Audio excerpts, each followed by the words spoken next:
रिंकू, हाँ जी। ये देख। आगे तो चले। सत श्री अकाल बीजी। सत श्री अकाल पुत्र। अब साफ दिखाई दे रहा है बीजी। हाँ, साफ दिखाई दे रहा है। बीजी इतने टाइम बाद नए चश्मे बनवा ही लिए। किसी अपने ने पैसे भेजे और हर महीने पैसे भेजेंगे। वाह। बोना ते टू टू होगी थोड़े 1 तरीक तो बाद ये थोड़े पैसे ने ਇਹਦੇ ਨਾਲ कोई अमीर नहीं हो जाना तुसी मावा भैणा ਨੂੰ सत्कार दे के मैनू खुशी मिलती है इस गल दी। मुख्यमंत्री माँ बेटी सत्कार योजना, आपका अपना भगवंत मान। राज्य में हमारे कुछ युवा नौजवान छात्र छात्राएं अपनी कुछ मांगों को लेकर के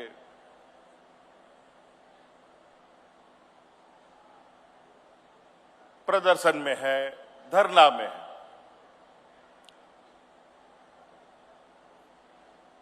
और उनके साथ बिल्कुल खुले तौर पर सरकार उनकी बातों को सुन भी रही है। मैं आप लोगों के माध्यम से बिल्कुल युवा नौजवान छात्र छात्राओं को स्पष्ट रूप से संदेश देना चाहता हूं, जो मैं हमेशा कहता हूं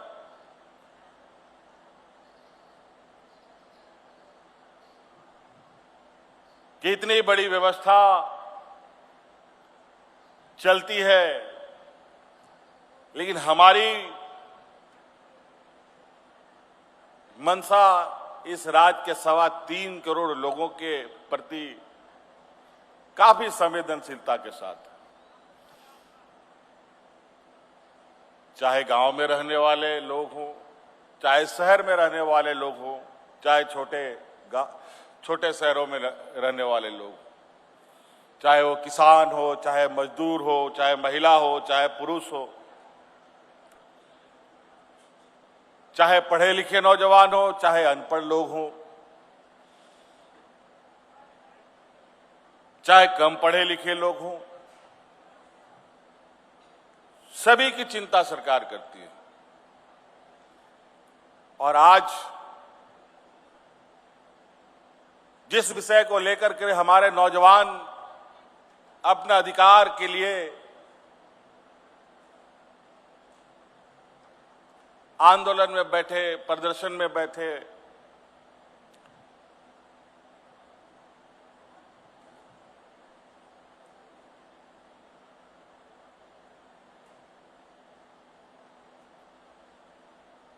वो नौजवान हमारे सरकार के गतिविधियों से के वजह से ही वो आगे हिम्मत जुटा पाई है कि आंदोलन करें और हक अधिकार मांगे, क्योंकि हमने चोरी पकड़ ली है।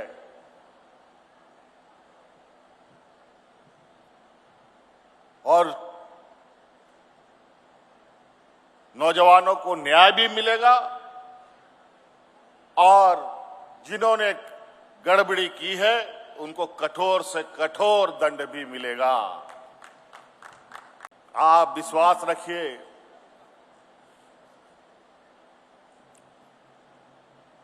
हम इसी मिट्टी में जन्मे और इसी मिट्टी में दफन भी होंगे।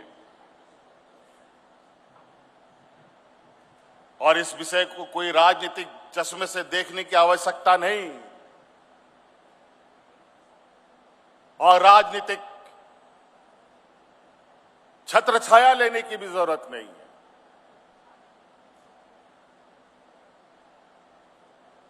हाँ, ये बात जरूर है, कुछ लोग राजनीतिक महत्वाकांक्षी बड़े पैमाने में पालते हैं और यही महत्वाकांक्षी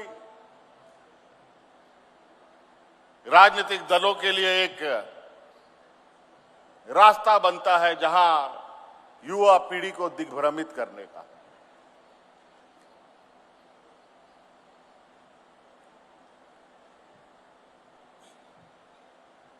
मैं विशेष रूप से नौजवानों से कहूंगा, न हमारी राजनीतिक छत्र छाया की आपको आवश्यकता है, न किसी और राजनीतिक दलों की छत्र छाया की आपको आवश्यकता है।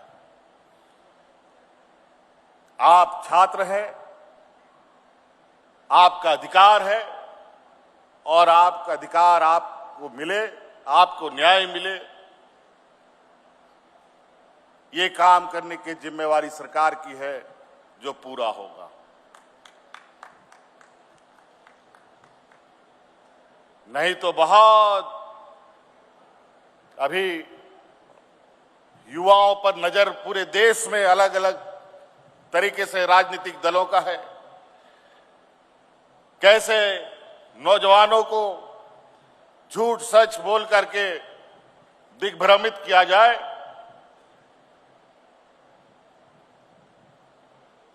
इस पर बड़े पैमाने पर काम चल रहा है और उसमें बड़े बड़े विद्वान लोग भी लगे हुए हैं, बड़े बड़े पढ़े लिखे ज्ञानी लोग भी लगे हुए हैं।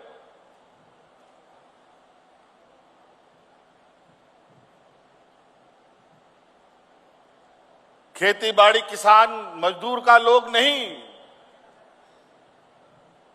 इसमें विद्वान लोग लगे हुए हैं। और जब विद्वान लोग कोई गलत और उल्टे सीधे कामों में लगते हैं तो उसका कितना बुरा परिणाम पड़ता है वो मैं देख रहा हूं।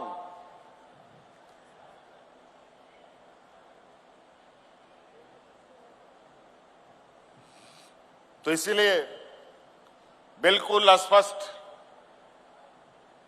और निर्भीक होकर सरकार के पास अपनी बातों को लेकर आइए। अब हम सिर्फ आंदोलन के माध्यम से नहीं बातें सुनेंगे, बल्कि घर बैठे जो नौजवान अपनी बात सोचता है उसको भी अपने कानों तक में लाने का हम प्रयास करेंगे। अगर आप ये वीडियो YouTube पर देख रहे हैं तो हमारे चैनल को सब्सक्राइब कर बेल आइकन दबाएं और Facebook पर देख रहे हैं तो हमारे पेज को लाइक करें।